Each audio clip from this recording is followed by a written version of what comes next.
The Toyota Yaris Cross is a mix of two things the Japanese manufacturer does well: small hybrid cars and SUVs, so in theory it should be good. At first glance, with its compact size, ability to run solely on electric power at low speeds and optional four-wheel drive, it does indeed look as though it lives up to the authentic urban adventurer tag that Toyota's marketers have attributed to it. It's longer and wider than the standard Toyota Yaris hatchback it's based on.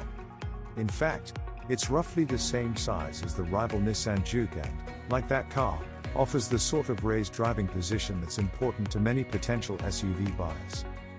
This isn't the first time Toyota has competed in the small SUV category.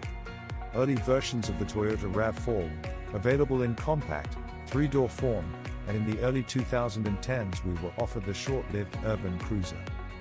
There is a lot more competition in the class now, though. In addition to the Juke, rivals include the Ford Puma, Skoda Kamiq and VW T-Roc.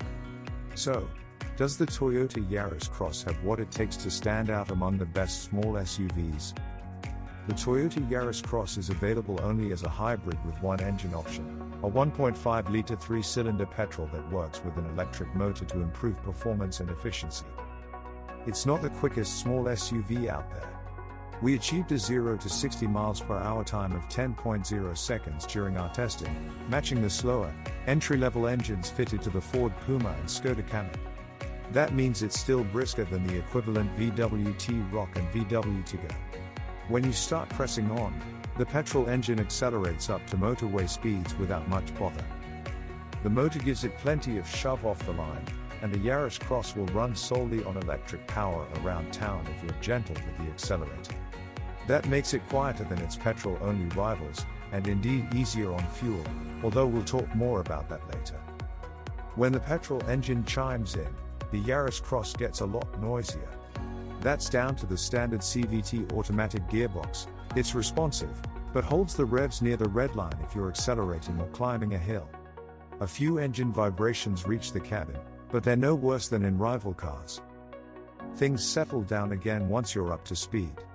There's a noticeable amount of wind noise on the motorway around the windscreen and door mirrors, and a fair amount of road noise emanating from the tires, but the Yaris Cross is still relatively hushed for a small SUV. If you're a fan of the high driving position you get with large SUVs, then you'll be impressed by the Toyota Yaris Cross's lofty feel. You sit higher up than you do in the Ford Puma and Skoda Kamiq. You won't struggle with forward visibility because that raised seating position is combined with slightly thinner windscreen pillars than its rivals. There's plenty of space in the front of the Toyota Yaris Cross, including sufficient headroom for those over 6 feet tall.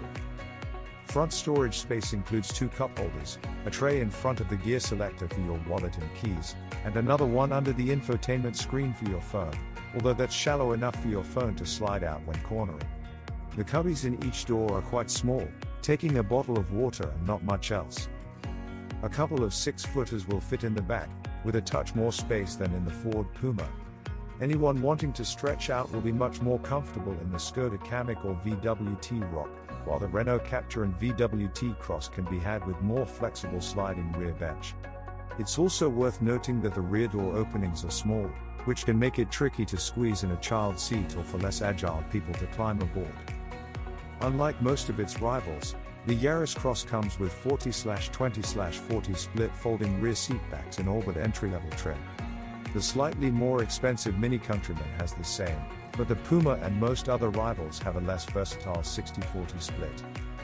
Boot capacity is pretty good, at 400 liters, matching the Kamiq. In real-world terms, that means it has space for 7 carry-on suitcases. The Puma's boot is even bigger, though.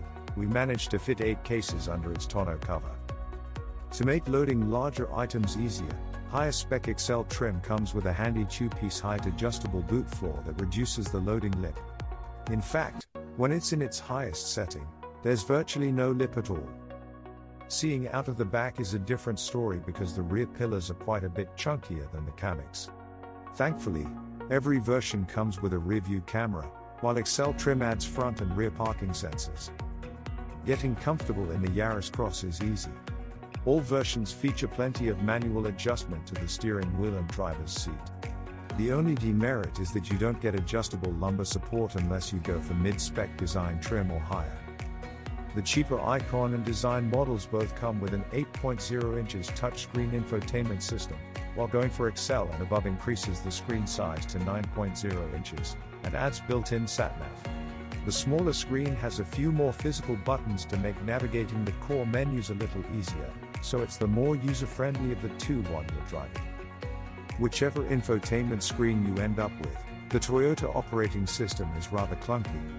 Fortunately, you can bypass it by mirroring a cut-down version of your smartphone's display onto the touchscreen using Android Auto or Apple CarPlay.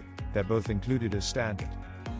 Everything else in the interior is laid out in a sensible way, and you get physical controls for the standard climate control, making it a doddle to operate on the move.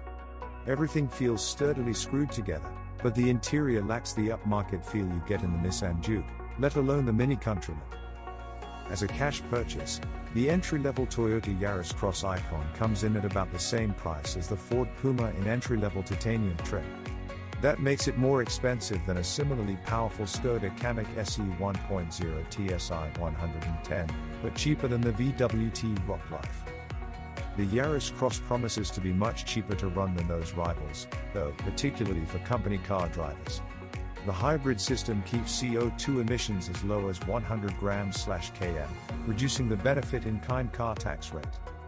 CO2 emissions rise as you head up the trim levels, but even with four-wheel drive they remain lower than those of the front-wheel drive Puma 1.0 EcoBoost MEF 125. Our true MPG fuel economy tests on the front-wheel drive Yaris Cross led to a real-world average of 60.1 miles per gallon, which makes it one of the most economical cars we've tested. It averaged an incredible 103.3 miles per gallon on our simulated town route, making it a fantastic choice if you live in a city. For reference, you'd be lucky to see much more than 40 miles per gallon from a 1.0-liter Puma, T-Roc or Kamiq. In terms of trims, we go for entry-level Icon because it keeps costs down but still includes plenty of kit. That includes 16 inches alloy wheels, keyless entry and start, a reversing camera, climate control, adaptive cruise control, auto headlights and the 8.0 inches infotainment touchscreen. We wouldn't blame you for spending a little extra for design trim, as that gets you some genuinely useful features such as LED headlights, roof rails and 40/20/40 split rear seatbacks. Mid-level Excel gets heated front seats, a heated steering wheel and dual-zone climate control. GR Sport comes with some sportier exterior styling cues, but it's too expensive to recommend.